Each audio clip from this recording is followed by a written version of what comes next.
treble. Nakatodo po lahat. Nakatodo. Yung microphone nga, mali yung ano man. Hindi nakatayo.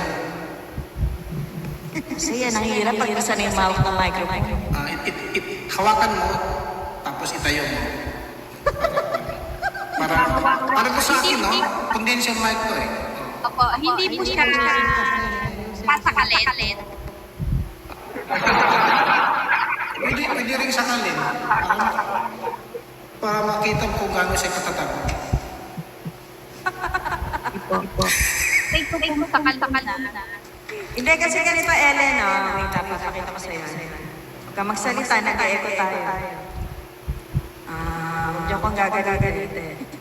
Ito nga sa akin, no? Condenser mic. Ito sa position. Ellen, ipapakita ko sa'yo. Itong dynamic microphone, pasubo yan, pasubo. Kasi dynamic yan. Pero ang condenser mic, dapat nakatayo. Tapos hanapin na bumis na ito.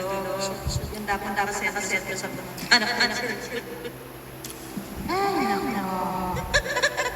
Hanap na yung butas, hindi ko makita. Sabi na magpasubo eh. Ipatayo ang condenser. Kaya ano ba? Ito naman kayo sa joggers. Ito sa akin, condenser. Ito ang butas.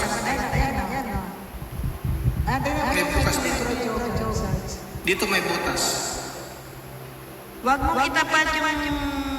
Kasi sa Ellen hilig mo hilig tapat sa pwede ka may subo patayuan mo subo. Baka hindi niya masubo dahil maliwanag. Hindi namin masanyan ng magandang boses pag nakasubo. Oo, hindi na naman siya magandang boses. Kailangan nakatayo na. Kailangan nakatayo at saka madilim. Maliwanag na. This is more naman potato daw. Small like patayo.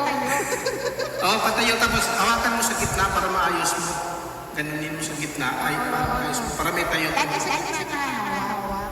Sa gitna. Ayan na naman. Mali yan.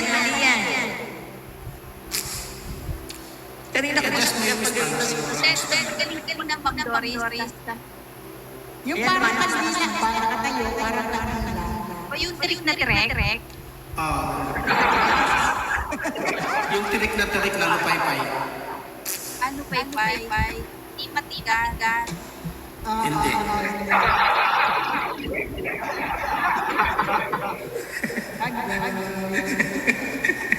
Si Daddy Jace tuloy nakimanitis na